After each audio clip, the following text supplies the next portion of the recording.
तो बात करते हैं करंट अफेयर माइंड मैप्स की। Daily current affair mind maps की बात करते हैं यार। यहाँ पे जून 4 से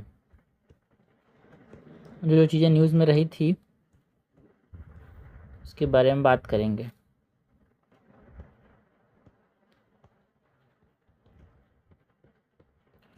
जो मेंस वाले टॉपिक्स यहाँ पे इम्पोर्टेंट हैं,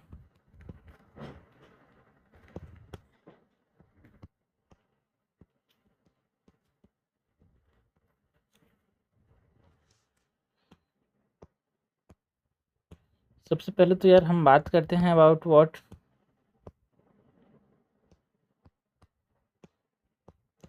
जो इंडिया ओमान का जो कॉम्प्रिहेंसिव इकोनॉमिक पार्टनरशिप एग्रीमेंट हुआ था, है ना, ये 1 जून से यहाँ पे बाहर आया। तो यहाँ पे ये न्यूज़ में था जो कि दिसंबर 2025 में साइन किया गया था। वो यहाँ पे ऑफिशियली यहाँ पे 1 जून को यहाँ पे बाहर आया, इफेक्ट में आएगा। So India Oman comprehensive economic partnership agreement to 2026।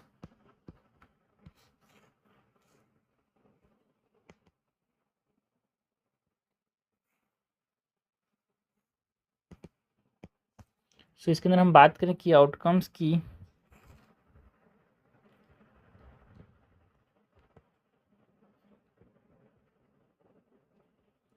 सो की आउटकम्स में यहाँ पे क्या क्या बोला गया भाई।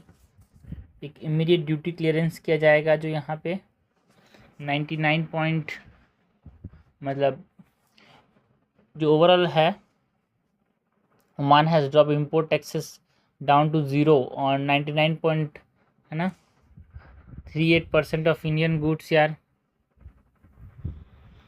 By value. एंड ये जो है इमीडिएट ड्यूटी क्लियरेंस की बात की गई,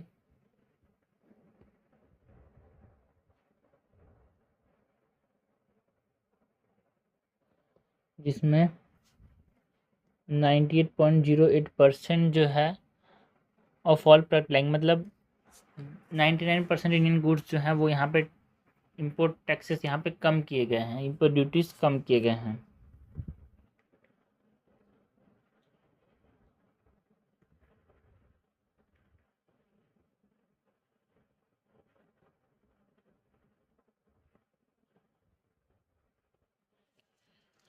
फास्ट ट्रैक फॉर मेडिसिन यहाँ पे, है ना, जो 90 days Omani market permits with in 90 days यहाँ पे अप्रूवल की बात की गई।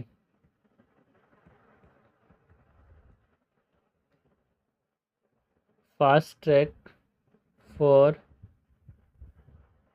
Medicine 90 day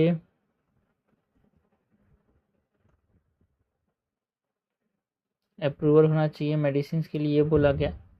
and better corporate move rules बनाए गए यार, है ना, जो लिमिट था for moving employees internally with in multinational companies वो जो है वो बढ़ा है 20% से 50% तक।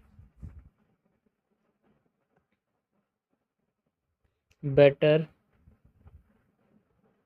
Corporate move rules stage up to 4 years। And mutual standard approval की बात करते हैं यहाँ पे। ये म्यूचुअल स्टैंडर्ड अप्रूवल है, इसके अंदर EIC जो एक्सपोर्ट इंस्पेक्शन काउंसिल है, एंड जो ऑर्गेनिक सर्ट्स हैं, है ना, ऑर्गेनिक सर्टिफिकेट्स हैं, वो यहाँ पे देने की बात की जाती है ना। ओमान जो है एक्सेप्ट करेगा ये सब चीज़ों को। Mutual standard approval EIC, that is export inspection council, along with जो India national organic food programme है एंड जो डोमेस्टिक सर्टिफिकेट है उसको भी एक्सेप्ट करेगा ये ओमान। ऑर्गेनिक सर्टिफिकेट्स को भी एक्सेप्ट करेगा, है ना, डोमेस्टिक हलाल सर्टिफिकेट्स को भी एक्सेप्ट करेगा।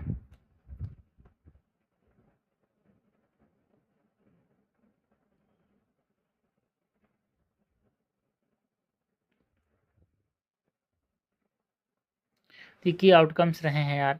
ना इकोनॉमिक रिलेशन की बात करें इंडिया एंड ओमान की,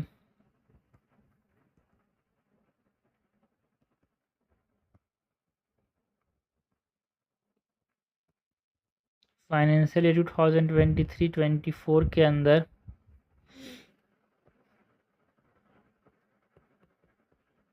टोटल ट्रेड वॉल्यूम जो है इंडिया एंड ओमान के अराउंड, ये हमारे पास कितना रहा है भाई,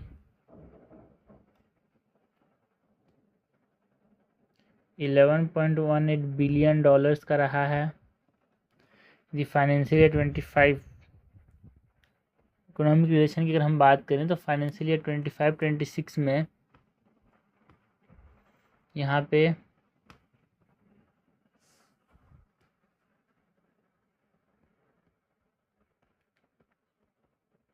11.18 बिलियन डॉलर्स का रहा है। इंडिया एक्सपोर्ट की बात करें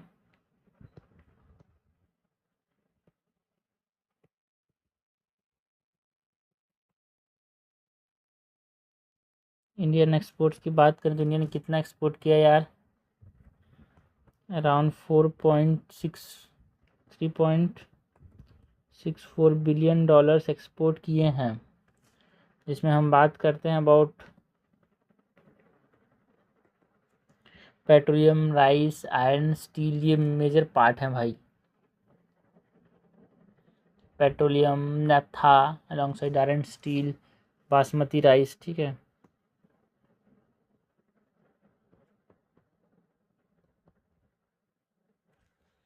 एंड इंडिया ने क्या इंपोर्ट किया ओमान से यार,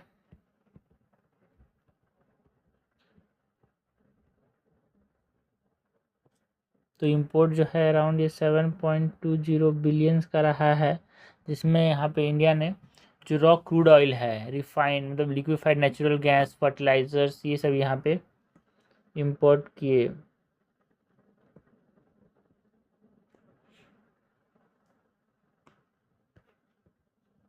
liquefied natural gas, LPG, fertilisers,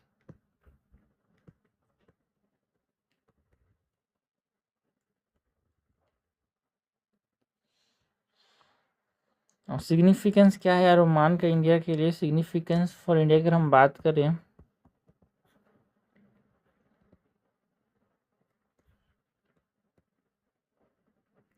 तो जो ओमान है एक अल्टरनेटिव ट्रेड रूट प्रोवाइड करता है यार।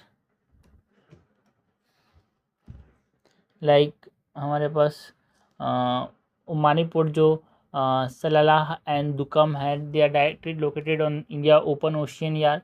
सो जो state of Hormuz sensitive area से यहाँ पे हम बच सकते हैं, ओमान जा सकते हैं।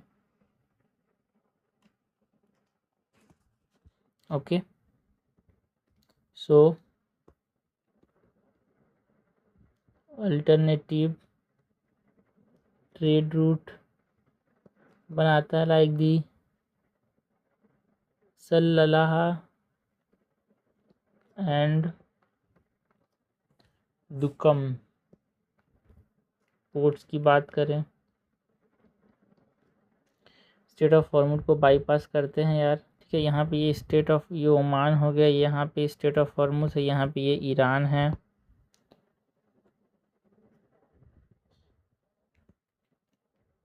सो bypassing state of Hormuz. Textile and MSME support की बात करें, textile and MSME support provide करता है ये हमारे पास ओमान जो है, ठीक है भाई। बिकॉज यहाँ पे जो ओमान है 5% इम्पोर्ट ड्यूटी को रिमूव करने से हमारे पास जो गारमेंट्स हैं, हैंडीक्राफ्ट्स हैं, प्रोडक्ट्स हैं लाइक इंडियन एमएसएमईज के, वो वहाँ पे आर्टिसंस के जा सकते हैं ओमान क्लॉथिंग मार्केट में। एंड इट प्रोटेक्शन ऑफ जो सेंसिटिव सेक्टर्स हैं, लाइक यहाँ पे हम बात करते हैं डेयरी, ग्रेन्स, फूड्स के ना, फ्रूट्स, वेजिटेबल्स, स्पाइसेस, वो आउटसाइड इंडिया जा सकते हैं। डोमेस्टिक फार्मर्स एंड लाइवलीहुड को यहाँ पे ये बचा रहा है यार।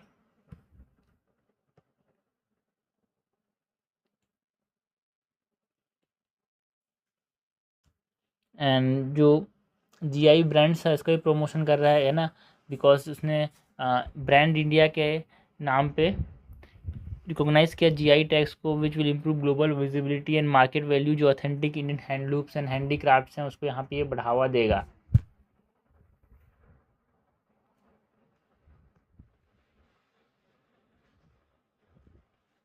Promotion of GI brand India.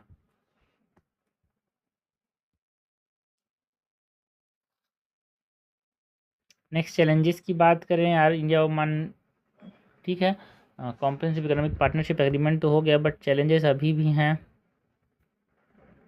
इसको ठीक करने की वजह से। लाइक लिमिटेड कंज्यूमर मार्केट यार, बिकॉज इसका पॉपुलेशन ज़्यादा नहीं है यार, स्मॉल पॉपुलेशन है, like 55 lakh.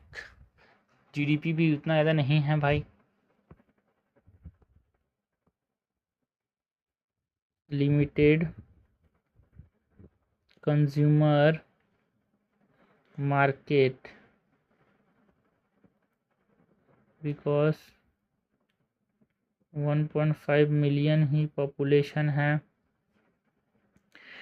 Strong foreign competition है भाई, लाइक यहाँ पे चाइना, इटली, टर्की एक तरह से डोमिनेट कर रहे हैं ओमानी इंफ्रास्ट्रक्चर प्रोजेक्ट्स को, तो स्ट्रॉन्ग कंपटीशन है यहाँ पे ओमान के अंदर।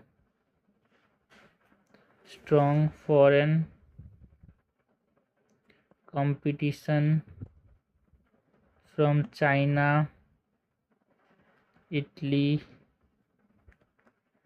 एंड टर्की, है ना। लग्जरी मार्केट के यहाँ पे उतना प्रेजेंस नहीं है, तो उसके वजह से भी दिक्कत हो रहा है।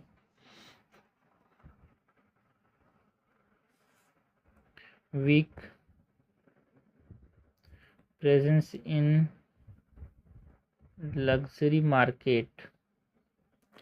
जो सोशल सिक्योरिटी एग्रीमेंट है वो भी पेंडिंग है यार, है ना। जो स्किल्ड वर्कर्स हैं वो यहाँ पे बढ़े हैं, सोशल सिक्योरिटी एग्रीमेंट अभी भी कमी है यहाँ पे, है ना। अनटिल प्लस फाइनेंस जो कंपनी है डबल फाइनेंशियल कंट्रीब्यूशन अपने वर्कर्स को देना नहीं चाह रहे हैं, तो सोशल एग्रीमेंट जो इंडिया के जो वर्कर्स हैं उनको यहाँ पे नहीं मिल रहा है, तो ये पेंडिंग है। तो ये भी एक इम्पॉर्टेंट चैलेंज है इंडिया ओमान रिलेशनशिप में।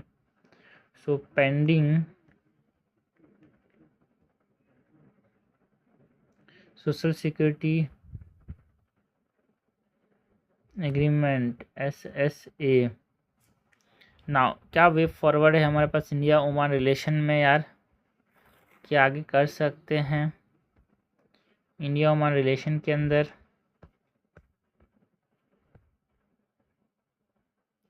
वे फॉरवर्ड की बात करें तो डेवलप करना एक प्रोडक्शन हब यार in Oman, develop production hubs in Oman, है ना। ओमान को एक रीजनल गेटवे के तौर पे बनाना है टू दी GCC यार, है ना। GCC मतलब गल्फ कोऑपरेशन काउंसिल, है ना।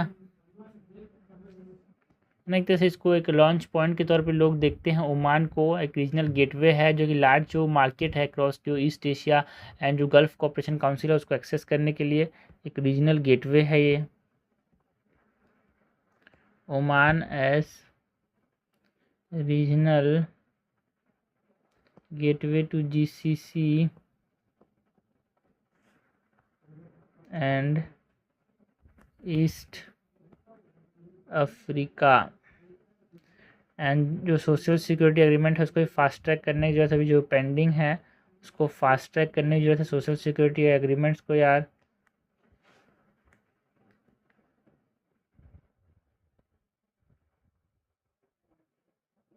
तो ये हमने बात की about what India Oman cooperation, है ना, कॉम्प्रिहेंसिव इकोनॉमिक पार्टनरशिप एग्रीमेंट 2026 की, जो कि न्यूज़ में था यार, मेंस पे क्वेश्चन आ सकता है इंटरनेशनल रिलेशन पे इसके ऊपर।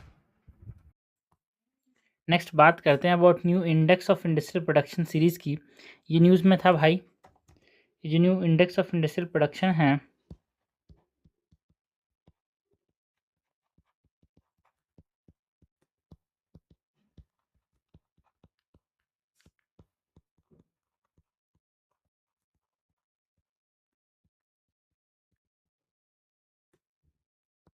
शॉर्ट में बोले तो IIP सीरीज़।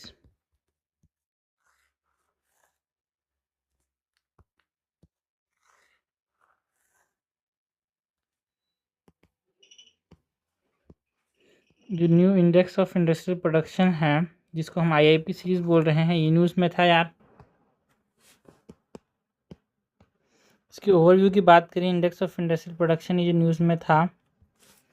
सो इम्प्लीमेंटिंग एजेंसी क्या है? Ministry of statistics and programme implementation. यार बेस ईयर जो है इंडेक्स ऑफ इंडस्ट्रियल प्रोडक्शन के लिए जो नया बेस ईयर बनाया गया 2022-23 बनाया गया है।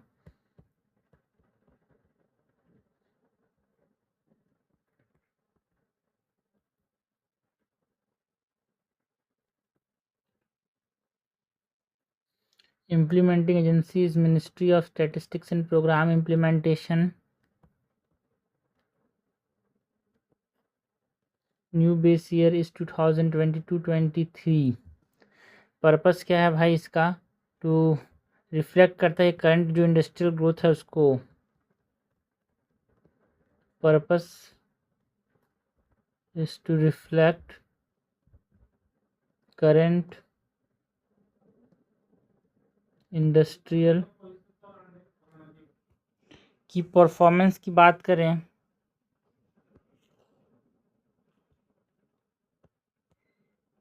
कि परफॉर्मेंस की बात करें अप्रैल 2024 के अंदर यहाँ पे जो ओवरऑल इंडस्ट्रियल ग्रोथ है की परफॉर्मेंस की बात करें तो जो ओवरऑल इंडस्ट्रियल ग्रोथ है वो कितना आया है भाई? 4.9%। एंड जो मैन्युफैक्चरिंग सेक्टर है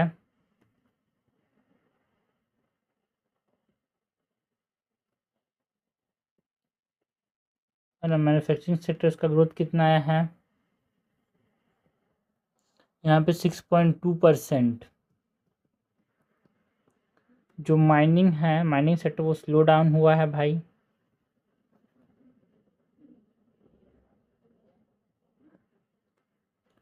कितना हुआ भाई? ये हमारे पास श्रिंक हो गया -1.5% से।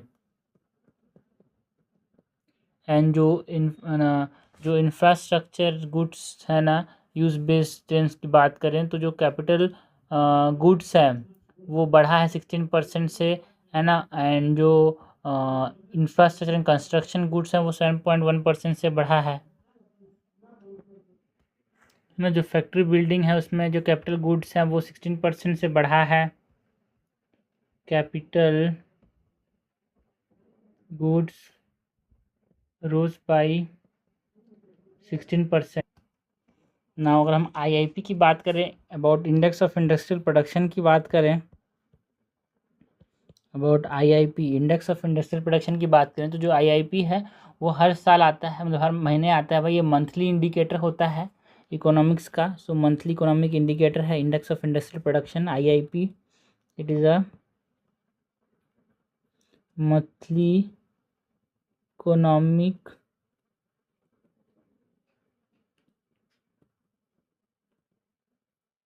इंडिकेटर। ये जो IIP है इंडेक्स ऑफ इंडस्ट्रियल प्रोडक्शन, इसको पब्लिश कौन करता है? It is published by national statistical office, है ना। NSO इसको पब्लिश करता है। एंड ये जो वॉल्यूम चेंजेस हैं गुड्स के अंदर उसको ये मेज़र करता है। IIP जो है, ठीक है, ये क्या करता है? Measure volume changes in goods. And ये यूज़ कौन करता है? It is used by RBI for policy decision.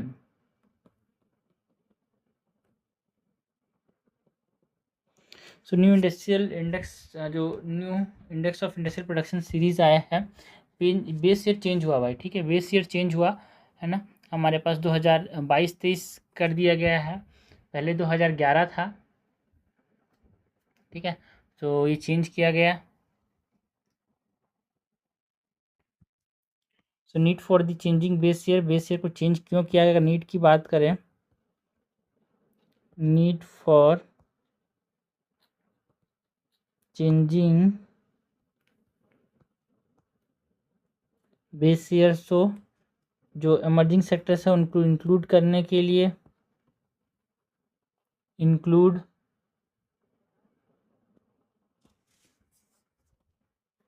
Emerging sectors, यहाँ पे जो इमर्जिंग सेक्टर्स हैं उनको इंक्लूड करें, बिकॉज फास्ट ग्रोइंग इंडस्ट्रीज़ हैं जिसकी वजह से जो स्मॉल जो इंडस्ट्रीज़ हैं वो 2011 में यहाँ पे एक्सिस्ट नहीं करती थी यार, है ना। एंड जो प्रोडक्शन पैटर्न्स हैं उसको फिक्स करने के लिए यहाँ पे जो है चेंज किया गया बेस ईयर्स को, है ना। फिक्स प्रोडक्शन पैटर्न्स एंड जो इवॉल्विंग कंजम्पशन है उसको ये रिफ्लेक्ट करता है। जो न्यू बेस ईयर 2022-23 का, it reflects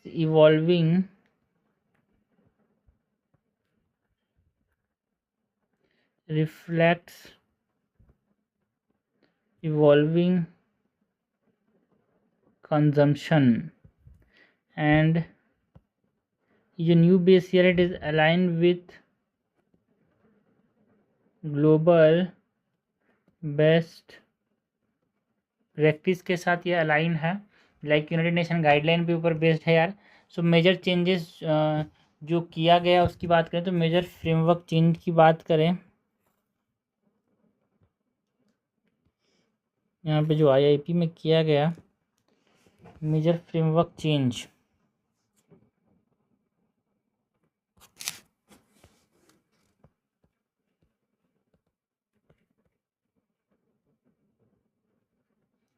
major framework changes की बात करें सो ये ब्रॉड कवरेज रखता है। मतलब यहाँ पे ब्रॉड कवरेज मतलब जो वाटर सप्लाई है, सीवेज है, वाटर मैनेजमेंट है, ये भी इसके अंदर कवर हो रहा है। जो ब्रांड न्यू यूटिलिटी सेक्टर्स हैं वो भी इसके अंदर इंडेक्स ऑफ इंडस्ट्रियल प्रोडक्शन में यहाँ पे आ रहे हैं। ऑल्सो जो energy sectors like gas supply along with regular electricity के साथ यहाँ पे ये जो इंडेक्स ऑफ इंडस्ट्रियल प्रोडक्शन है वहाँ पे ये इंक्लूड किया गया।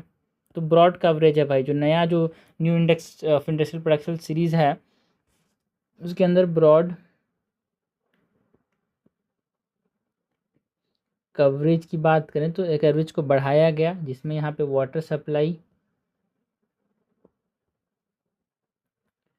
Sewage and waste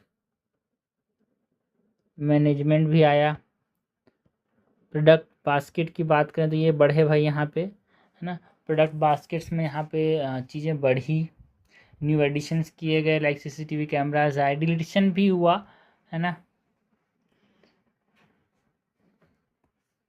product baskets में यहाँ पे अराउंड 1042 प्रोडक्ट्स आए, जो पहले जो थे अराउंड 839 आइटम्स थे।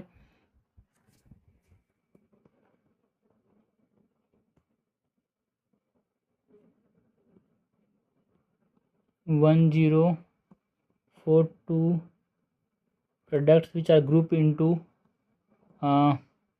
463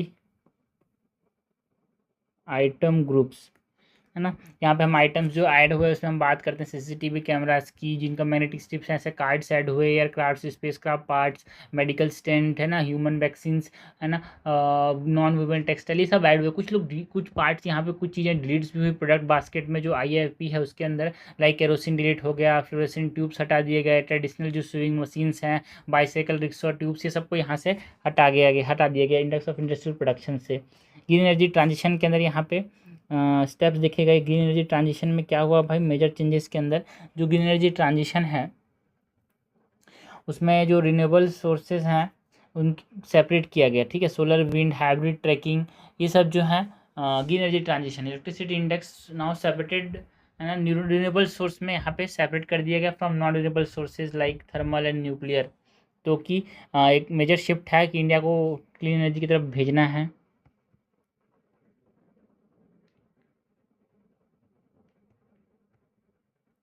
मेजर फ्रेमवर्क चेंज में green energy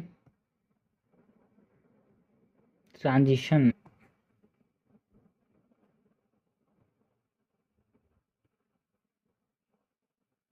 separated renewable sources solar, wind and hybrid tracking की बात करते हैं।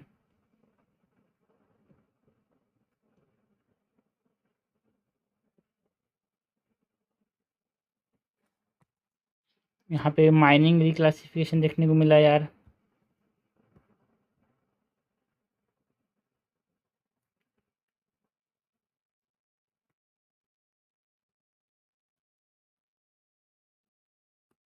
माइनिंग रिक्लासिफिकेशन में जो फ्यूल मिनरल्स हैं, मेटेलिक मिनरल्स हैं, नॉन मेटेलिक मिनरल्स हैं, इनमें क्लासीफाई किया गया है। यहाँ पे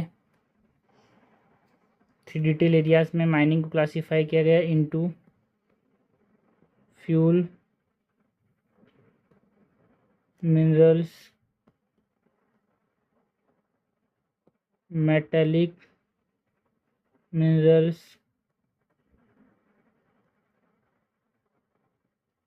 नॉन मेटेलिक मिनरल्स में। ये हो गया हमारे पास मेजर फ्रेमवर्क चेंजेस की बात ना। इसमें जो डाटा कलेक्शन है वो भी इम्प्रूव्ड हुआ यार, इम्प्रूव्ड डाटा कलेक्शन। यहाँ पे 16 सोर्स एजेंसीज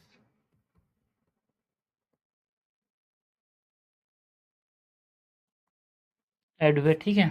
तो ये हमने बात की about the new framework changes की। नाउ सेक्टरल वेट की बात करें तो सेक्टरल वेट हमारे पास आईआईपी में पूछा जाता है भाई, ठीक है। बेस ईयर 2011-12 जो था उसके कंपैरिजन में जो बेस ईयर 2022-23 है उसमें जो सेक्टरल वेटेज है ना, उसकी अगर हम बात करें है ना, इस सेक्टरल वेटेज के ऊपर क्वेश्चंस भी आते हैं भाई। प्रीलिम्स में वेटेज पूछा आता है, ज़्यादा वेटेज कम वेटेज पे भी आता है। परसेंटेज तो से याद रख लेना है जो इम्पोर्टेंट है। सेक्टरल वेज जो है बेस ईयर 2022-23 के अंदर कितना है। पहले तो बात करें मैन्युफैक्चरिंग सेक्टर की, तो मैन्युफैक्चरिंग सेक्टर को यहाँ पे 76% वेटेज दिया गया, पहले 77% वेटेज था। तो यहाँ पे एक तरह से इसको डायग्राम एक चार्ट के फॉर्म में देख लेते हैं भाई।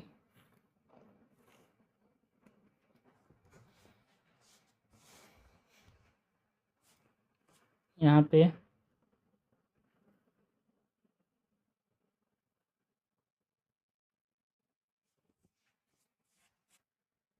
पहले बात करते हैं मैन्युफैक्चरिंग की।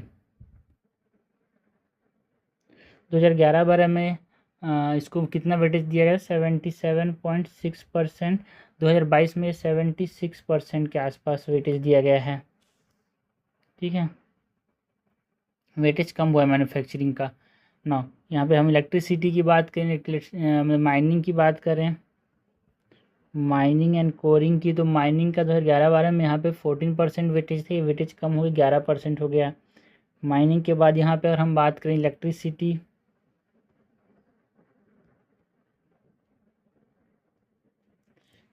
एंड गैस सप्लाई की, तो यहाँ पे ये 7.9% अराउंड 8% के आसपास था यार।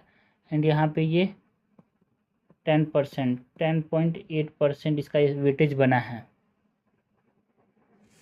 इसके बाद अगर हम बात करें वाटर सप्लाई एंड वेस्ट की, तो वहाँ पे पहले इंक्लूड नहीं था यार 2011-12 में। तो ये वाटर सप्लाई यहाँ पे ऐड हुआ 2022-23 में। इसका वेटेज कितना है वाटर सप्लाई का, यहाँ पे 2%। सबसे ज़्यादा वेटेज याद रखना मैन्युफैक्चरिंग का है, ठीक है। ये माइनिंग का भी याद रखना, माइनिंग का ज़्यादा है इलेक्ट्रिसिटी से, है ना। ये इस तीनों के बाद याद रखना भाई, मैन्युफैक्चरिंग फिर माइनिंग फिर इलेक्ट्रिसिटी, ये हमारे पास ऑर्डर रहा है भाई। तो ये हमने बात की about the index of industrial production, जो new index of industrial production series आया था जो कि न्यूज़ में था यार। यहाँ पे मेंस पे क्वेश्चन आ सकता है, प्रीलिम्स में तो पूछा जाता है, ये मेन इस चीज़ से पूछा जाता है क्वेश्चन यार। नेक्स्ट हम बात करते हैं यार, यहाँ पे इनर लाइन परमिट जो है अरुणाचल प्रदेश के अंदर वो न्यूज़ में रहा है। तो इसके बारे में डिटेल्स की बात करें तो इनर लाइन परमिट ILP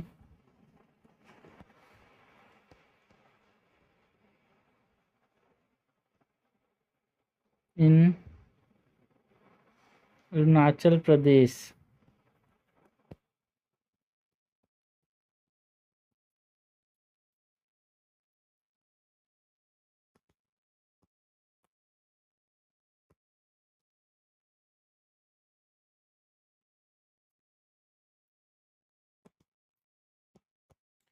सबसे पहले तो यहाँ पे की कंसर्न एंड एजिटेशन जो हमको यहाँ पे देखने को मिले उसकी बात न्यूज़ में क्यों था Indian line permit Arunachal Pradesh seminar, because जो इंडियन होम मिनिस्ट्री है उसने जो वीज़ा रेस्ट्रिक्शंस हैं, है ना, मतलब वीज़ा रजिस्ट्रेशन रूल्स हैं, इमिग्रेशन एंड फॉरेनर्स रूल्स जो 2025 में आए थे नेशनल सिक्योरिटी के लिए, उसके अंदर इसको और ज़्यादा टाइटन किया है, जिसकी वजह से प्रोटेस्ट हमको देखने को मिल रहा है यार कि जो इनर लाइन परमिट सिस्टम है वो प्रिवेंट करता है डेमोग्राफिक चेंजेस को एंड इंडिजिनस ट्राइबल राइट्स को ये प्रोटेक्ट करता है। वाइल अरुणाचल प्रदेश एक तरह से प्रोटेस्ट हो रहा है because strict inner line permits होना चाहिए। ठीक है, तो इसके रिगार्डिंग न्यूज़ में था कि कंसर्न्स एंड एजिटेशंस की बात करें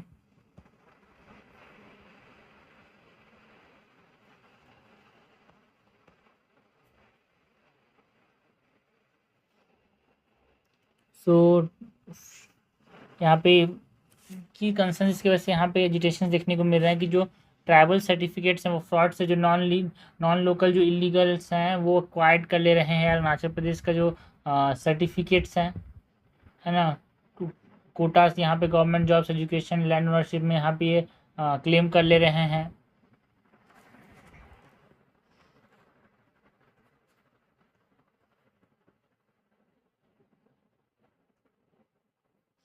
fraudulent tribal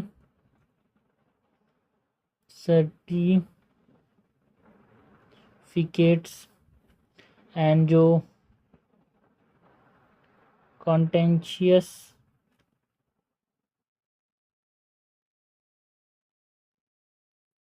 inner line permit guidelines हैं, इसकी बात करते हैं यार। Mega project loop holes,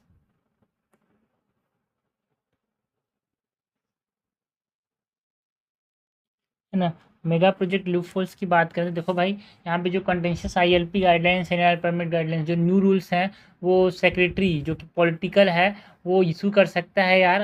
work permits to any person जो कि अनरेस्ट्रिक्टेड ड्यूरेशन के लिए यहाँ पे रह सकता है, तो ये तरह से क्या होगा, इससे यूज़ होगा यहाँ पे।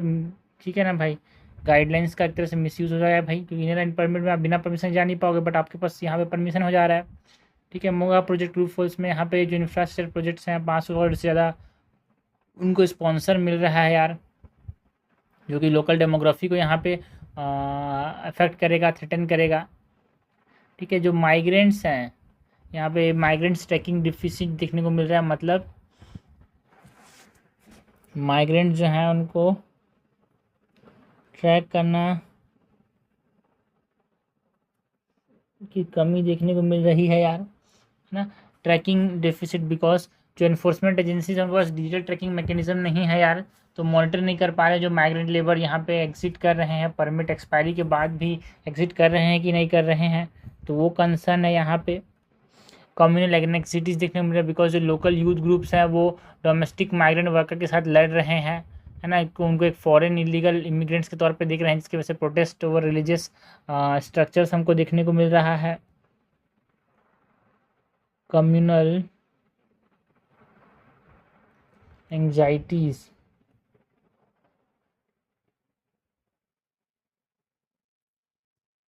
नेक्स्ट गवर्नमेंट का रिस्पॉन्स की बात करें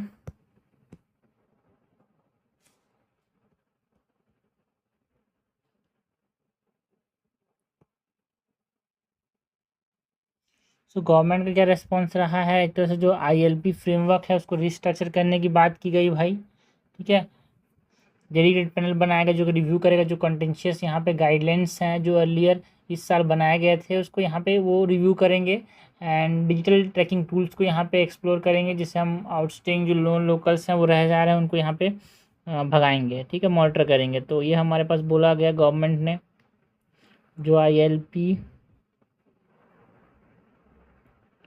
फ्रेमवर्क स्ट्रक्चरिंग की बात की जा रही है, APST सर्टिफिकेट जो है अरुणाचल प्रदेश शेड्यूल ट्राइब का जो डॉक्यूमेंट्स हैं सर्टिफिकेट की ऑडिट करी जाएगी, कमेटी बनाया जाएगा टू लॉन्च एक कॉम्प्रिहेंसिव रीवेरिफिकेशन करेंगे यार। ठीक है। जो फ्रॉडुलेंट्स हैं उनको, जिन्होंने ऑब्टेन कर लिए सर्टिफिकेट्स, उनको भगाया जाएगा, उनको यहाँ पे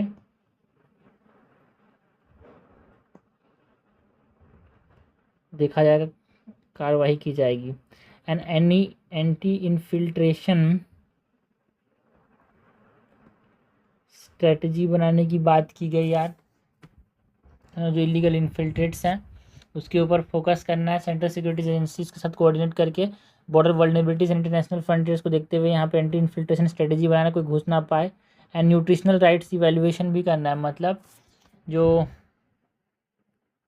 जो मैट्रिमोनियल राइट्स हैं उसको इवेलुएट करना पड़ेगा, है ना।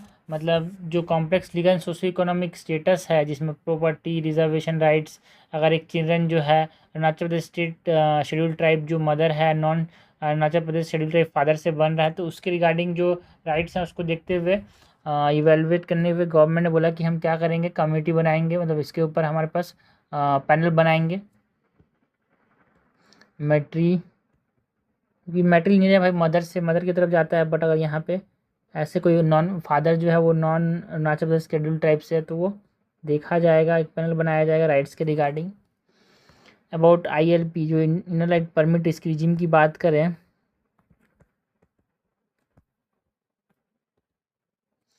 सो ये रेगुलेशन है भाई जो नॉन लोकल एंट्री के रिगार्डिंग, यहाँ पे नॉर्थ ईस्टर्न स्टेट्स में this are the regulation of non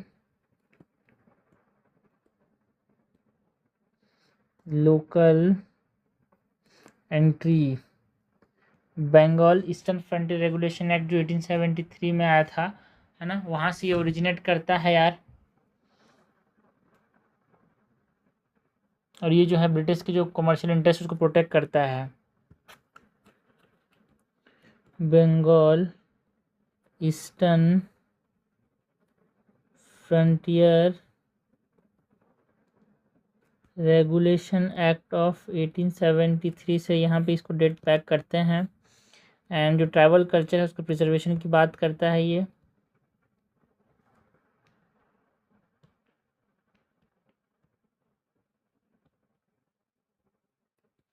preservation of tribal culture, इसमें जो स्टेट कवर्ड्स हैं वो कौन कौन से हैं भाई, under the inner line permit Arunachal Pradesh, Nagaland, Mizoram and Manipur, 4 north eastern states आते हैं।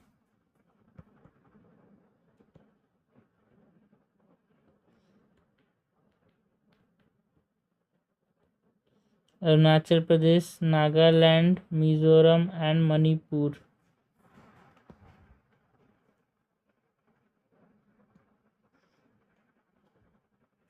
एंड जो border security and protected areas की बात करें तो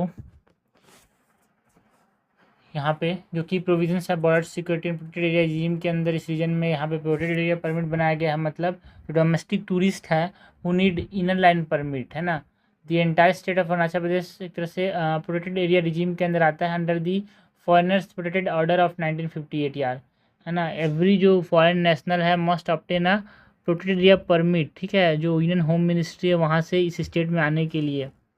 तो ये भी है यहाँ पे यार, border security and protected areas की बात करें तो प्रोटेक्टेड एरिया परमिट बनाया गया है, यूनियन होम मिनिस्ट्री से परमिशन लेना पड़ेगा अरुणाचल प्रदेश में घुसना है तो। फॉरेन नेशनल्स के रेगुलेशन के लिए बनाया गया है ये।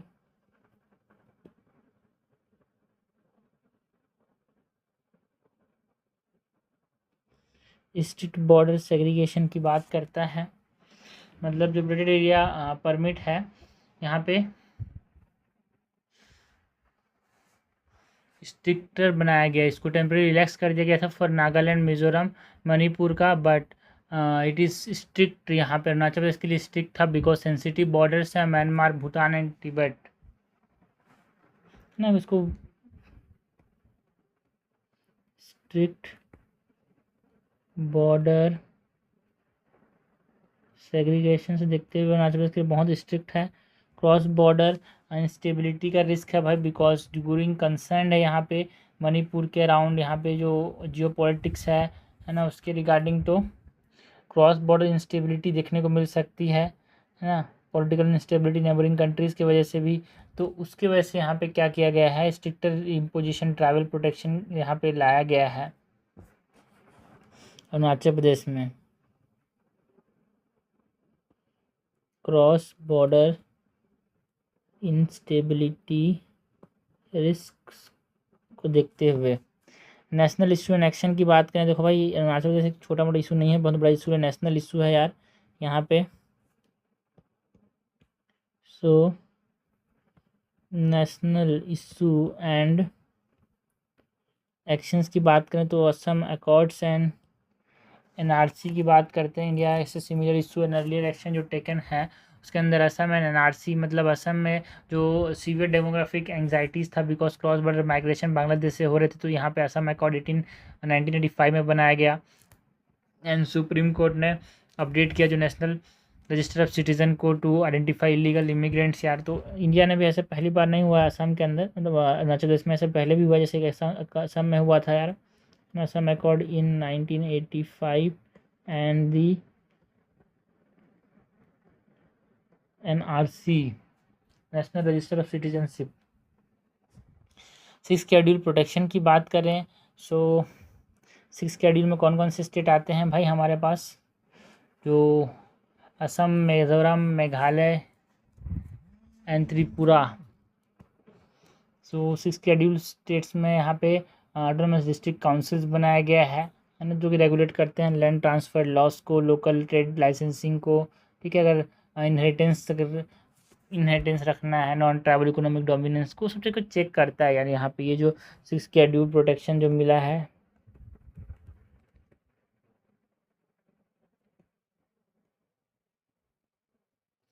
एंड जो मणिपुर का जो इनर लाइन परमिट में इंक्लूजन हुआ, ठीक है, 2020 में, उसकी बात करते हैं। एक्सटेंसिव सिविल सोसाइटी प्रोटेस्ट जो हो रहा था उसके वजह से, मतलब एंटीसिपेटिंग जो क्रॉस बॉर्डर इंस्टेबिलिटीज़ म्यांमार से आ रहे थे, सेंट्रल गवर्नमेंट ने एक्सटेंड किया इनर लाइन परमिट रिजीम को मणिपुर के अंदर, ठीक है। तो अभी इनर लाइन परमिट कहाँ कहाँ है भाई, अरुणाचल प्रदेश, मणिपुर, मिजोरम एंड नागालैंड। ये सब गवर्नमेंट ने एक्शन लिए हैं चीज़ों को देखते हुए, उसकी बात कर रहे हैं यार।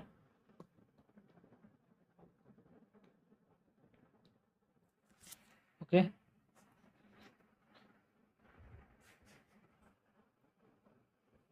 नेक्स्ट लास्टली जो ग्लोबल बेस्ट प्रैक्टिस हमको अपनाने की ज़रूरत है यार इस रीजन में जो कॉन्फ्लिक्ट हो रहे हैं, like biometric entry and exit tracking करने की ज़रूरत है भाई, जो आ रहे हैं नॉन लोकल्स उनके लिए। Biometric entry and exit tracking, biometric entry exit tracking, sponsorship and bond framework बनाना पड़ेगा भाई।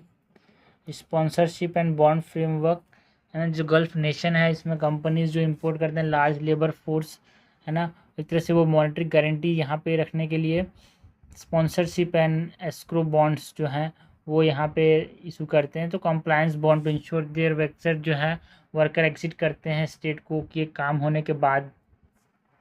तो इस तरह से कोई कंप्लायंस बॉन्ड बनाने की ज़रूरत है।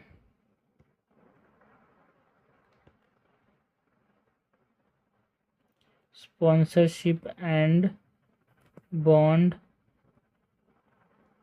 फ्रेमवर्क, जो ट्राइबल राइट्स हैं उनके रजिस्ट्री होना बहुत जरूरी। लाइक न्यूजीलैंड का जो मॉडल है जहाँ पे जो इंडिजिनस लैंड रजिस्ट्रीज़ हैं ये मेंटेन किया गया है यार, जो कि ये इंश्योर करता है कि लैंड जो है वो एलियनेट ना हो जाए आउटसाइडर्स को।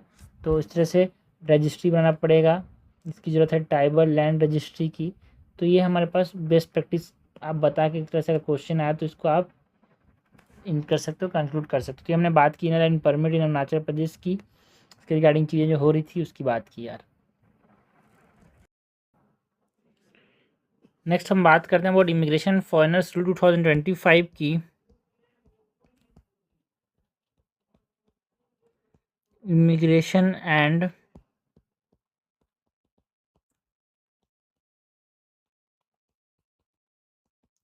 Foreigners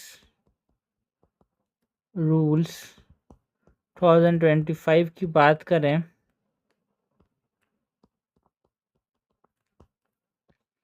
immigration and foreigners rule 2025 की बात करें,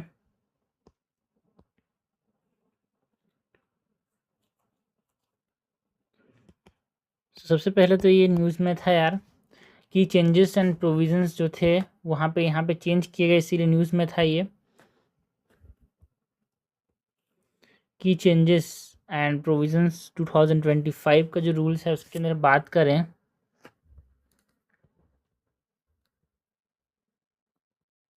की चेंजेस एंड प्रोविज़न 2025 रूल्स। सो पहले तो यहाँ पे जो रजिस्ट्रेशन डेडलाइन है वो यहाँ पे 180 डेज़ और लेस स्टे ज़रूरी है भाई। डेडलाइन था फॉरेनर्स के लिए, तो अगर 180 डेज़ और लेस स्टे है तो आपको रजिस्टर करने नहीं पड़ेगा।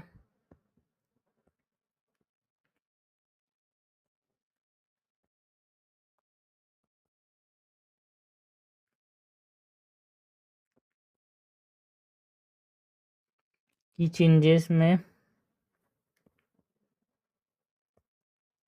180 डेज़ और less stay and 14 day grace period is removed यार।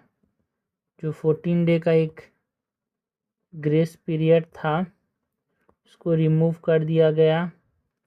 एंड एक्सपायरी से यहाँ पे पहले आपका करना पड़ेगा, रजिस्टर करना पड़ेगा, रजिस्ट्रेशन बिफोर एक्सपायरी। एंड जो रेस्ट्रिक्शंस यहाँ पे आए, इमरजेंट रेस्ट्रिक्शंस की बात करें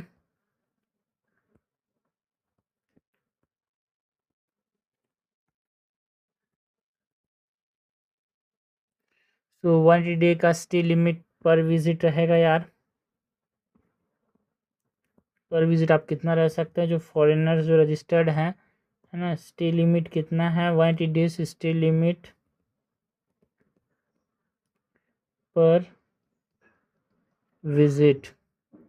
एंड जो एक्सटेंशन है only in emergent circumstances. Extension कब किया जाएगा, ओनली इन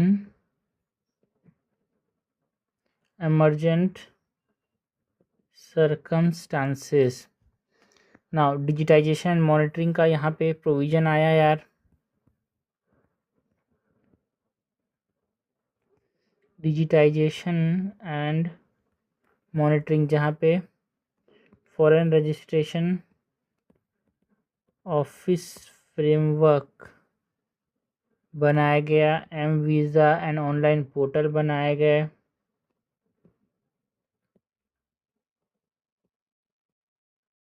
डिजिटल रजिस्ट्रेशन की ट्रैकिंग होगी भाई।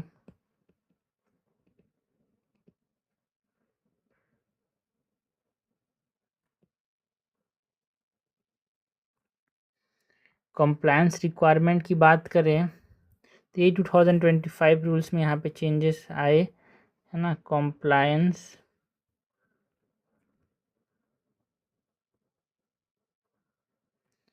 रिक्वायरमेंट्स की बात करें तो यहाँ पे मिक्स सिटीजन चिल्ड्रन रिपोर्टिंग, है ना, mix citizenship children reporting exemptions दिया गया है।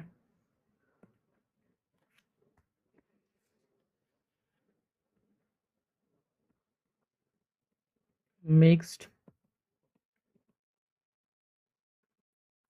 सिटीजनशिप चिल्ड्रन रिपोर्टिंग एग्जाम्पशंस दिया गया है। 30 डे जो फॉरेन सिटीजनशिप डिक्लेरेशन आपके पास रहेगा ना, फॉरेन सिटीजनशिप डिक्लेरेशन के लिए 30 डेज रहेंगे। मेडिकल नर्सिंग होम रिपोर्टिंग का कॉन्सेप्ट लाया गया।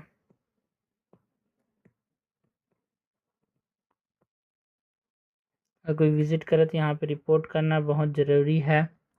इंस्टीट्यूशनल रिपोर्ट जो होंगे वो फॉर्म सी के थ्रू जाएंगे।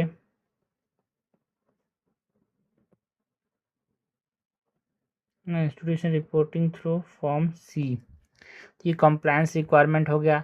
एनफोर्समेंट की बात की गई यार, यहाँ पे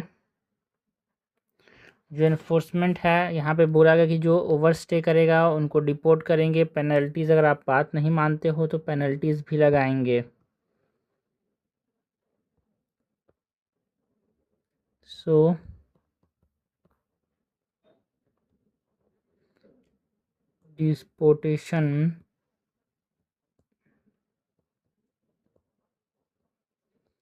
डिपोर्टेशन ऑफ ओवर स्टे ज़्यादा उसको बाहर निकाल देंगे। PNAL penalties for non compliance. So ये हमने बात की चेंजेस एंड प्रोविजंस 225 के रूल्स में। Now legal framework in India की अगर हम बात करें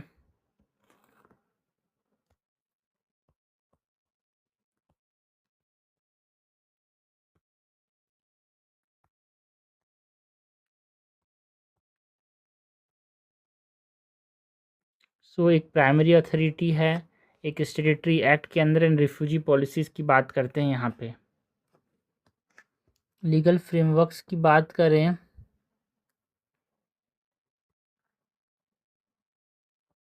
तो जो प्राइमरी अथॉरिटी है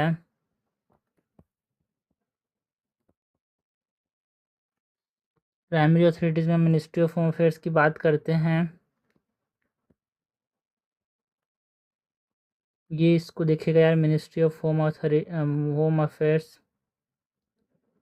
and foreigner regional registration office जो है FRRO, वो इसको ये अथॉरिटीज़ देखेंगे जो फॉरेनर्स इंडिया में आ रहे हैं उनके रिलेटेड जो चीज़ है ना, 180 डेज अगर 6 महीने ज़्यादा कोई स्टे कर रहा है तो उसको ये देखेंगे यार।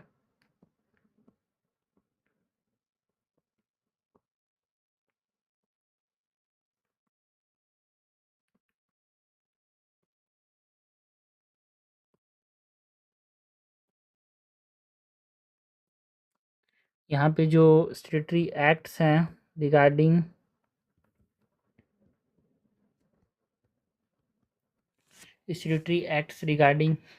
This foreign immigration foreign rules जो हैं उसके अंदर सिटीजनशिप एक्ट ऑफ 1955 गवर्न करता है, जो फॉरेनर्स एक्ट है 1946 का वो इसको गवर्न करता है।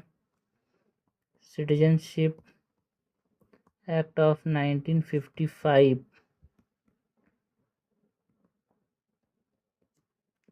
Foreigners act of 1946 and passport act of 1920।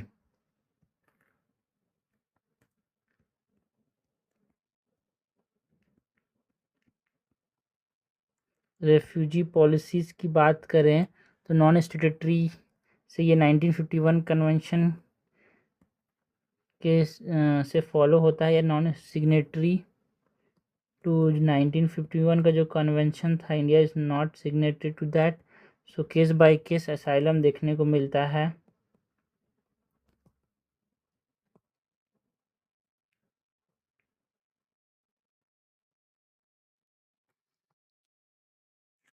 Next अगर हम बात करें अबाउट व्हाट, जो इमिग्रेशन ओवरव्यूज़ हैं इसको यहाँ पे नहीं कंटिन्यू करते हैं, यहाँ पे इसको कंटिन्यू करते हैं अलग माइंड मैप्स में, ठीक है। सो अगर हम कंटिन्यू करें तो जो इमिग्रेशन ओवरव्यूज़ एंड इंटरनेशनल कॉन्टेक्स्ट है वो भी देखना ज़रूरी है यार।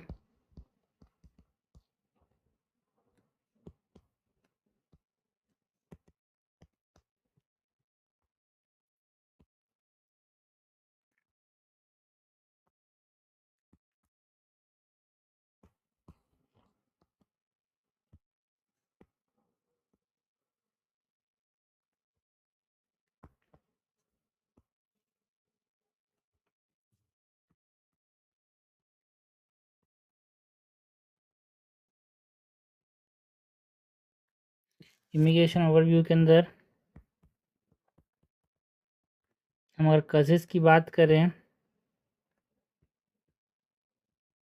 तो कजेस में क्या क्या कजेस हैं भाई, इकोनॉमिक फैक्टर के वजह से यहाँ पे जो इमिग्रेशन हो रहा है, बाकी देश से हमारे देश में आके रह जा रहे हैं because of the political instability. आसपास के जो नेशंस हैं उनमें पॉलिटिकल इनस्टेबिलिटी एंड कॉन्फ्लिक्ट्स हो रहा है, इसीलिए इंडिया में आके बस जा रहे हैं लोग। इन्वायरमेंटल एंड क्लाइमेट चेंज की वजह से इमिग्रेशन देखने को मिल रहा है, ऑल्सो ग्लोबलाइजेशन की वजह से भी। ठीक है, तो ग्लोबलाइजेशन ये सब हमने केसेस देखे भाई इमिग्रेशन के ना। इम्पैक्ट की बात करें तो इमिग्रेशन का क्या इम्पैक्ट पड़ता है यार, तो economic growth and labour supply होता है। अगर यहाँ पे लोग किसी देश में आके रह रहे हैं तो उसके देश की इकोनॉमी ग्रो करेगी भाई, कि पैसा लाएगा कहीं से, है ना। एंड लेबर मिलेगा, so labour supply and economic growth देखने को मिलता है। बट फ़ायदा तो हुआ, इकोनॉमिक ग्रोथ हुआ, बट इंफ्रास्ट्रक्चर के ऊपर प्रेशर आता है, तो pressure on infra structure remittances मिलते हैं होम कंट्रीज़ को। यहाँ पे अगर कोई किसी देश से यहाँ पे इमिग्रेट कर रहा है तो वहाँ पे काम करेगा, पैसा कमाएगा, और जो होम कंट्रीज़ हैं उनको रिमिटेंसेस भेजेगा। लाइक इसीलिए बहुत सारे देश यहाँ पे में जाके इंडिया के लोग काम करते हैं, इसीलिए इंडिया बहुत ज़्यादा largest receiver of remittances is India यार। And security and social challenges, अगर आप किसी देश में जाओगे तो आपको यहाँ पे दिक्कतों का सामना तो कर ही ना पड़ सकता है, वहाँ के लोग आपको कभी कभी एक्सेप्ट नहीं करते। तो ये हमने इमिग्रेशन ओवरव्यू की बात की। नेक्स्ट अगर हम इंटरनेशनल कॉन्टेक्स्ट में बात करें इमिग्रेशन की,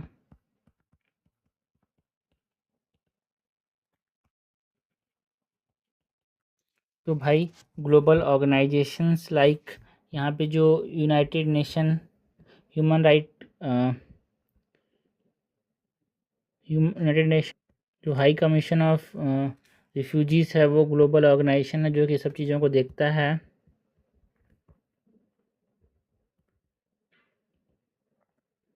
UNHRC nation human high commission और रेफ्यूजीज़ यार, ठीक है, जो कि रेफ्यूजी को प्रोटेक्ट करता है।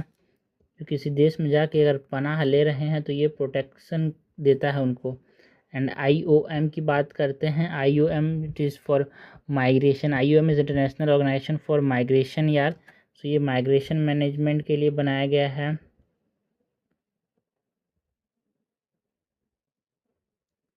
एंड अगर हम ग्लोबल प्रैक्टिसेस की बात करें,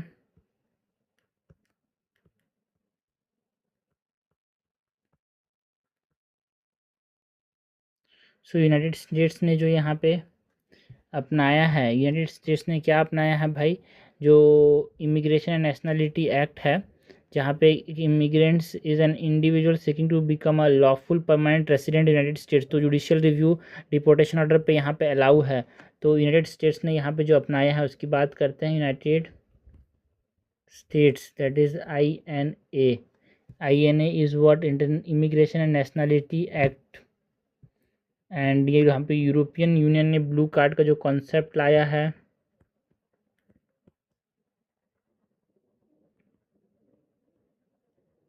यूरोपियन यूनियन का जो ब्लू कार्ड है, ऑस्ट्रेलिया में जो माइग्रेशन स्ट्रेटजी 2025, तो ये सब इंटरनेशनल कॉन्टेक्स्ट में यहाँ पे स्टेप्स लिए गए हैं टूवर्ड इमिग्रेशन यार, माइग्रेशन स्ट्रेटजी 2025। तो ये हमने कॉन्टेक्स्ट की बात की जो हमारे पास न्यूज़ में था उसके रिलेटेड, है ना। जो इमिग्रेशन एंड फॉरेनर्स रूल्स 2025 में यहाँ पे जो चेंजेस आए वो की चेंजेस आपको यहाँ पे याद रखने हैं भाई, ठीक है। दुनिया के बारे में हमने मेन चीज़ मेंस के रिलेटेड जो चीज़ें हैं वो हमने यहाँ पे देखा।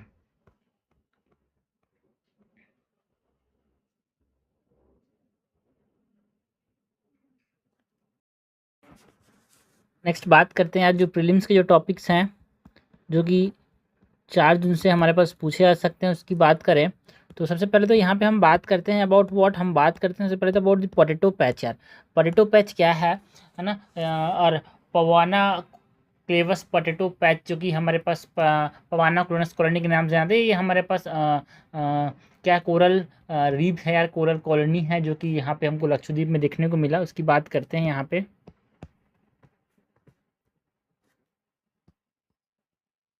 पवोना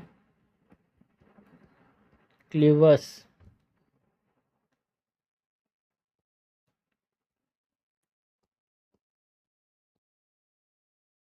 colony which is known as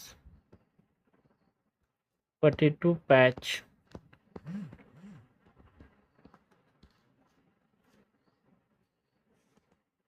कहाँ पे देखने को मिला भाई ये?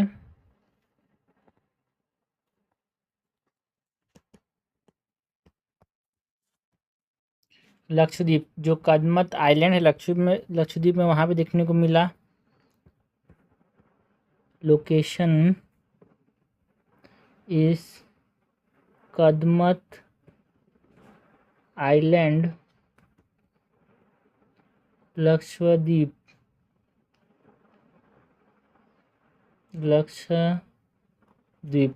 एंड ये अराउंड 1 एकड़ का यहाँ पे ये पोटैटो पैच है, मतलब कोरल कॉलोनी है, जो कि यहाँ पे क्लब शिप ग्रोथ स्ट्रक्चर हमको देखने को मिलता है। कॉलमनार डिस्टिंक्ट स्ट्रक्चर है भाई। यहाँ पे की फीचर्स की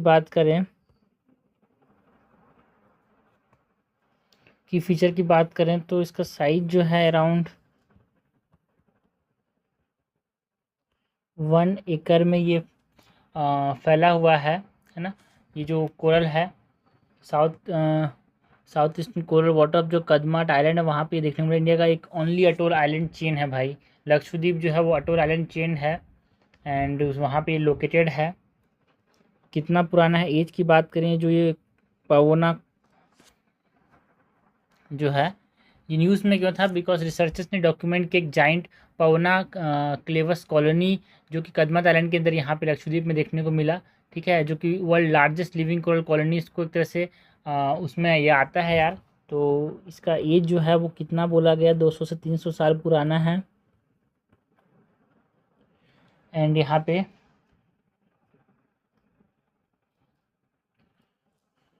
बहुत पुराना है भाई, हाई सर्वाइवल रेट है इसका।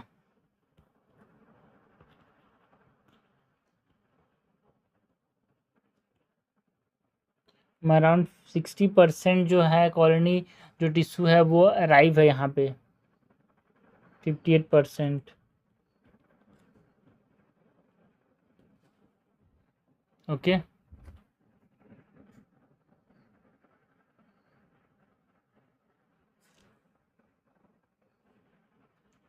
और ये one of the oldest coral है भाई यहाँ पे इंडियन ओशन रीजन में।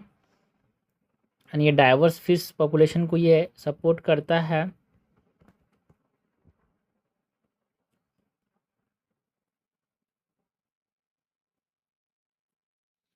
सिग्निफिकेंस क्या है भाई इसका, जो पवना क्लेवस कॉलोनी है पोटैटो पैच के नाम से जाना जा रहे हैं कि ये क्लाइमेट रेजिलिएंट रिसर्च में हेल्प करता है। कॉलोनी जो है वो मल्टीपल कोरल ब्लीचिंग इवेंट्स को सर्वाइव किया है ना। तो हमको वल्नरेबल इंसाइट प्रोवाइड करता है कि कोरल कैसे एडेप्ट करते हैं, थर्मल टॉलरेंस, रीफ रेजिलियंस के बारे में ये बताता है। क्लाइमेट रेजिलियंस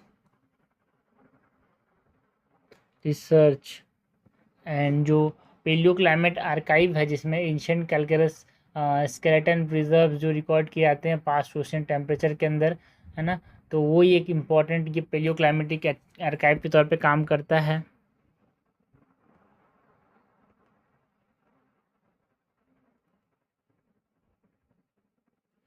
एंड कंजर्वेशन में भी इम्पोर्टेंस है बिकॉज ये हाईलाइट करता है क्या सिग्निफिकेंस है लक्षद्वीप के कोरल रीफ्स का।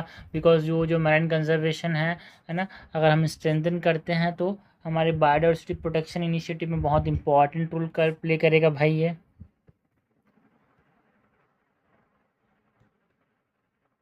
सो कंजर्वेशन इम्पोर्टेंस ये रखता है। ठीक है, नेक्स्ट हम बात करते हैं येलो थ्रोटेड मार्टिन की। येलो थ्रोटेड मार्टिन जो है न्यूज़ किया बिकॉज जो येलो थ्रोटेड मार्टिन है ये पहली बार रिकॉर्ड किया गया in Kaziranga national park and tiger reserve. यार एक कैमरा ट्रैप के से समझ आया यहाँ पे।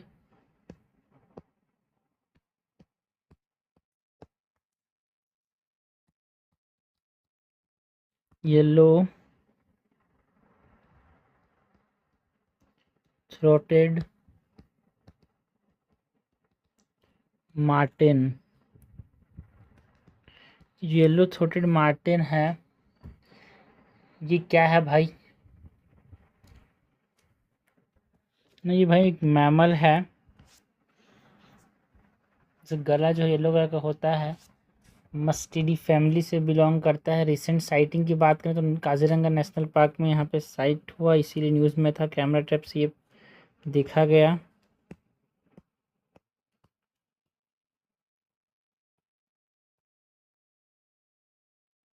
Recent sighting in Kaziranga national park. Characteristic की बात करें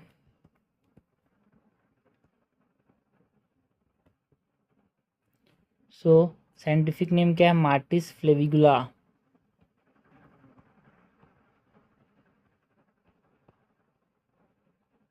scientific name is Martes flavigula, है ना।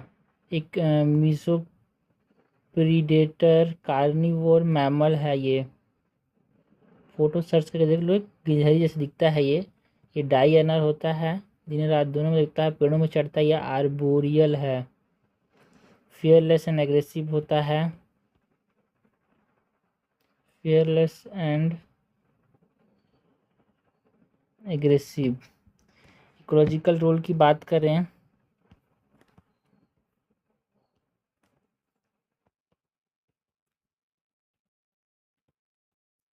सो ये सीड डिस्पर्सल में हेल्प करता है, फॉरेस्ट रिजनरेशन में हेल्प करता है, seed dispersal and forest regeneration में हेल्प करता है। अगर हम प्रोटेक्शन स्टेटस की बात करें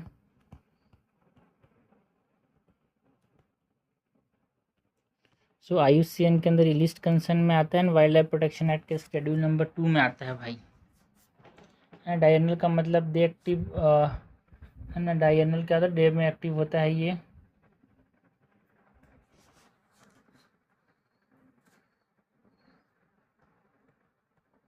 IUCN के अंदर लिस्ट कंसर्न है and wild life protection act of 1972 के अंदर शेड्यूल 2 में आता है ये। नेक्स्ट हम बात करते हैं यूनाइटेड नेशन सिक्योरिटी काउंसिल की, है ना। UNSC न्यूज़ में था भाई, बिकॉज कॉन्टेक्स्ट क्या है, क्यों न्यूज़ में था, बिकॉज ऑस्ट्रिया, कजाकिस्तान, पुर्तगाल, है ना, टोबागो, जिम्बाब्वे, ये सब को इलेक्ट किया गया as a non permanent member of the UNSC for 2027-28, है ना। इसमें ट्रिनिडाड भी आ रहा है। तो ये जो 6 नेशंस हैं यहाँ पे, ये इनको एक तरह से नॉन परमानेंट मेंबर के तौर पे यहाँ पे इलेक्ट किया गया था, इसीलिए न्यूज़ में थे भाई। सो क्वेश्चन पूछा जा सकता है। यूनाइटेड नेशन सिक्योरिटी काउंसिल की बात करते हैं। यूनाइटेड नेशन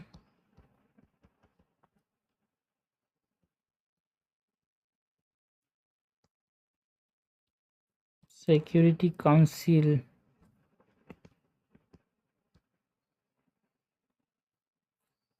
तो ये जो यूनाइटेड नेशन सिक्योरिटी काउंसिल है, इससे पहले तो न्यू नॉन परमानेंट मेंबर्स 2027-28 के लिए बनाए गए हैं। New non permanent members for 2027-28 कौन कौन से हैं भाई? 6 नेशंस हैं, Austria, Kyrgyzstan,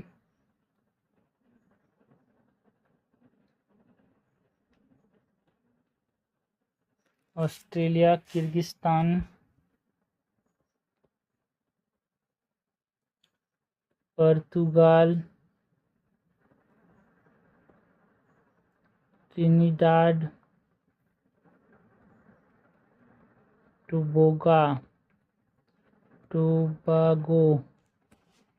Tobago and Zimbabwe.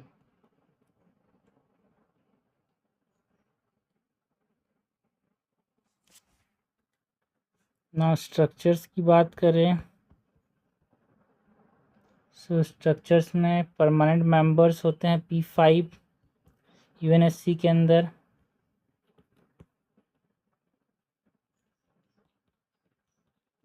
And non permanent members होते हैं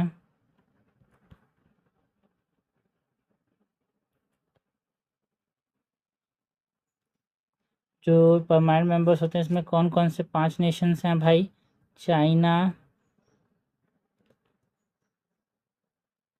फ्रांस, रशिया, यूके, यूएसए, ऐसे 5 नेशंस हैं। इनके पास क्या है? वीटो पावर होता है। China, France, Russia, UK and USA. जो नॉन परमानेंट मेंबर्स हैं इसमें 10 सीट्स होते हैं यार, एंड ये 2 ईयर टर्म के लिए यहाँ पे होते हैं।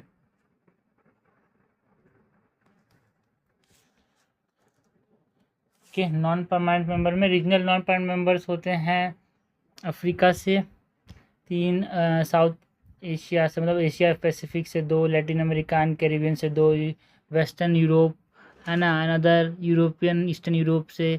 इस प्रकार से होता है। इलेक्शन प्रोसेस की बात करें यहाँ पे तो ठीक है, तो जनरल असेंबली सिलेक्ट किया था। यूएनएससी के जो मेंबर्स हैं वो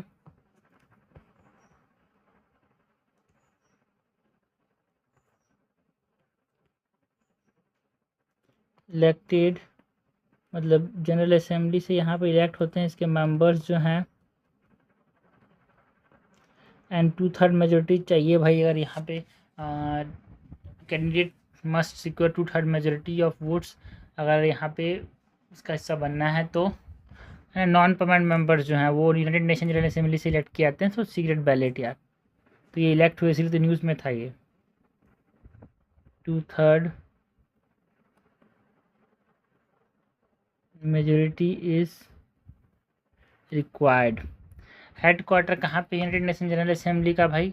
परमानेंट मेंबर तो हमेशा रहेंगे, नॉन परमानेंट मेंबर 2 साल के लिए होते हैं। They are not eligible for immediate re-election, याद रखना, they are not eligible for immediate re-election, है ना।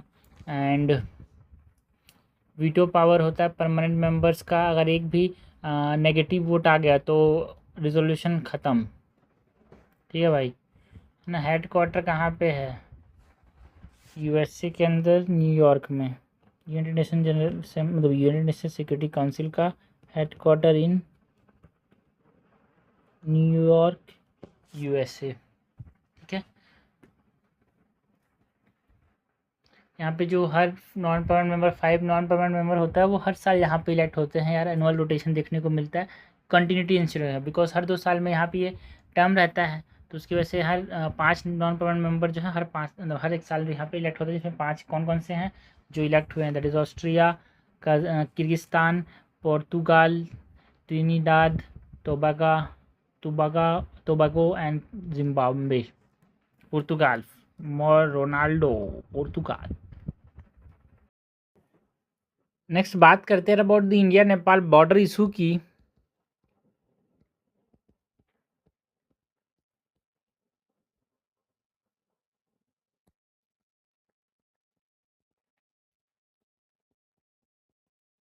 जो India Nepal border issue news में था इसके ऊपर यहाँ पे क्वेश्चंस आ सकते हैं। इसकी अगर हम बात करें सबसे पहले तो कॉन्टेक्स्ट क्या है? जो डिस्प्यूटेड बॉर्डर एरिया जो क्लेम है बायलैटरल कंट्रोवर्सीज के लिए बना रहे हैं यार यहाँ पे, है ना। ये बार बार हमारे पास इंडिया नेपाल में यहाँ पे बॉर्डर इशू देखने को मिलता है। इसके बारे में थोड़ा समझ लेते हैं चीज़ों को।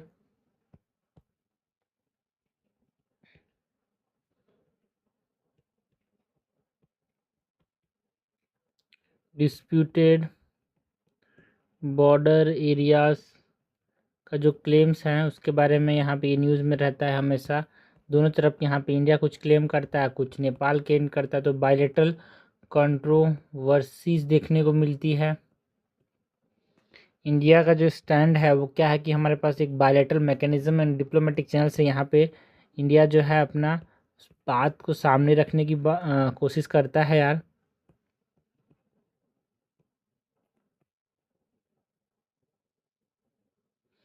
Bilateral mechanism and diplomatic channel से जो बॉर्डर इंफॉर्मेशन है इसके बारे में अगर हम चीज़ों की बात करें तो इंडिया नेपाल का बॉर्डर एक ओपन इंटरनेशनल बॉर्डर की कैटेगरी में आता है यार, कोई फिजिकल बाउंड्री नहीं है ना, ओपन इंटरनेशनल बॉर्डर है। जो ट्रीटी ऑफ सिगौली है, जो कि सिगौली 1816 में यहाँ पे डिफाइन करता है जो बॉर्डर्स हैं उसको।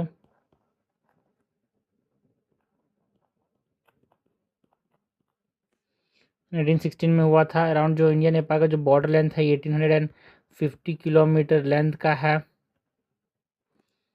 ना। एंड स्पेशल एसएसबी जो है ये इसको मैनेज करती है।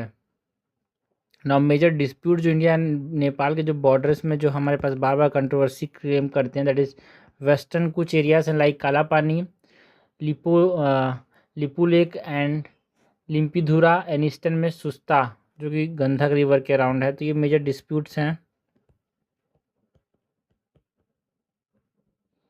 मेजर डिस्प्यूट्स में वेस्टर्न में हमारे पास काला पानी, लिपू लेक, जो लिपू लेक पास है वो इम्पोर्टेंट है, एंड लिम्पियाधुरा।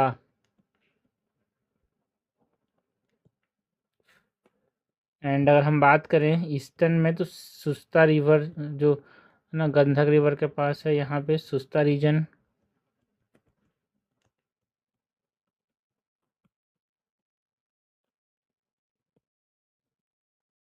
एक डिस्प्यूट कारण है भाई, ठीक है। नाउ यहाँ पे यूपीआई लॉन्च कहाँ पे किया गया, कंबोडिया के अंदर, वो न्यूज़ में था। तो उसकी अगर हम बात करें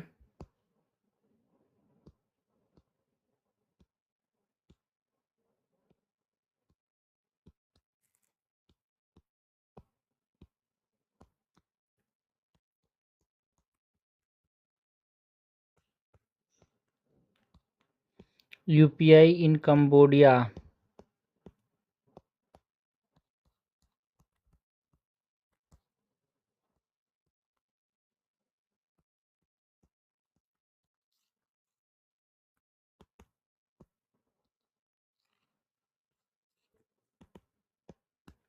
सो जो किसके कोलैबोरेशन के साथ लॉन्च किया गया था, जो एनपीसीआई है ना, national payment corporation of India जो है,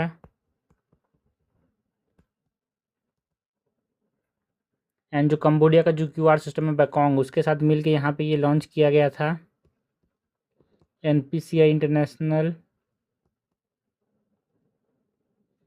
national NIPL and Bakong, that is Cambodia's QR system की फीचर की बात करें so QR based cross border payment का अलाउ करेगा यार ये इंडिया और कंबोडिया के रिलेटेड। तो बाई डायरेक्शनल पेमेंट सपोर्ट है इंडिया से कंबोडिया, कंबोडिया से इंडिया यहाँ पे पेमेंट कर सकते हैं। Bidirectional payment support. Significance क्या है यूपीआई इन कंबोडिया का, ट्रैवल कन्वीनियंस लाएगा, लोकल बिजनेस को बूस्ट करेगा, ट्रैवलर कन्वीनियंस बूस्ट करेगा किसको, local, and financial connectivity provide करेगा यार।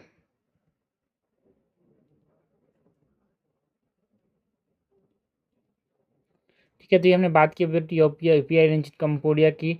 एक हमारे पास ये नवाचार मंत्र इनिशिएटिव यहाँ पे न्यूज़ में था यार। ये नवाचार मंत्र क्या है, नवाचार मंत्र है ना, नवाचार मंत्र, नवाचार मंत्र इनिशिएटिव की बात करें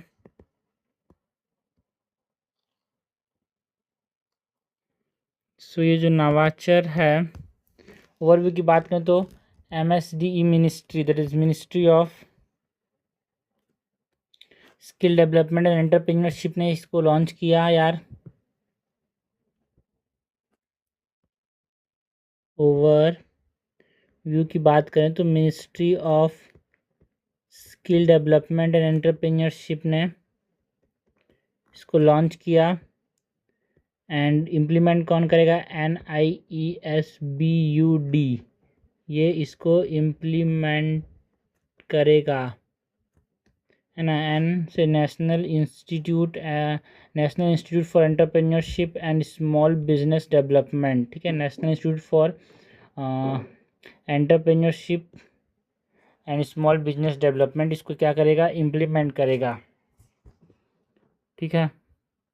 एंड इसके साथ फाउंडेशन जो है वो innovation technology transfer IIT Delhi यहाँ पे इंपॉर्टेंट रोल प्ले किया यार। इम्प्लीमेंटिंग एजेंसी ये है, nodal ministry ministry of skill development and entrepreneurship है। एंड ये जो नवाचार मंत्र है, इसके ऑब्जेक्टिव की बात करें तो ये सपोर्ट करने की बात करता है जो इनोवेटर्स एंड स्टार्टअप्स हैं उनको, सस्टेनेबल एंटरप्रेन्योरशिप को बढ़ावा देगा,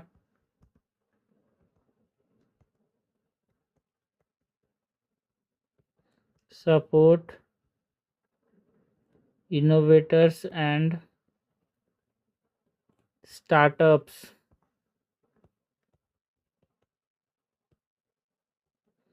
सस्टेनेबल एंटरप्राइजेस के लिए बनाया गया है। एंड की फीचर्स के अंदर हम बात करें तो ये फोकस एरिया क्या है? टायर 2 एंड टायर 3 सिटीज़ पे ये फोकस करने की बात करता है। की फीचर्स में focus on tyre 2 and tyre 3 cities, high impact sectors पे ध्यान देने की बात करता है यार। ये जो नवाचार इनिशिएटिव है ना, जो इनिशिएटिव लॉन्च किया गया था, तो जो grass root innovators startups and entrepreneurs उनको सपोर्ट प्रोवाइड करने के लिए, है ना। ये जो नवाचार मंत्र है एक national innovation and acceleration programme है यार, जो कि आइडेंटिफाई करता है ना, नर्चर करता है जो small scale root grass root innovation early stage entrepreneurship venture के अंदर, ठीक है। सो उनके ऊपर फोकस करता है। प्रायोरिटी सेक्टर्स के फॉर्म में initiative focus on high impact sectors like agritech, food technology हो गया, ठीक है। ये सब चीज़ की यहाँ पे हम बात करते हैं यार नवाचार मंत्र के अंदर। हाई इम्पैक्ट सेक्टर्स पे ध्यान देता है, उनको सपोर्ट करने की बात करता है। 1 ईयर स्ट्रक्चर्ड सपोर्ट प्रोवाइड करेगा, 1 ईयर स्ट्रक्चर्ड सपोर्ट प्रोवाइड करेगा। नेशनल विजिबिलिटी प्लेटफॉर्म की बात करता है यहाँ पे ये,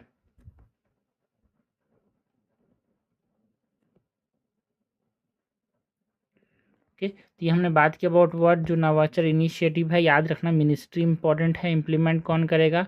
national institute for entrepreneurship and small business development, ठीक है। ये मिनिस्ट्री यहाँ पे इसको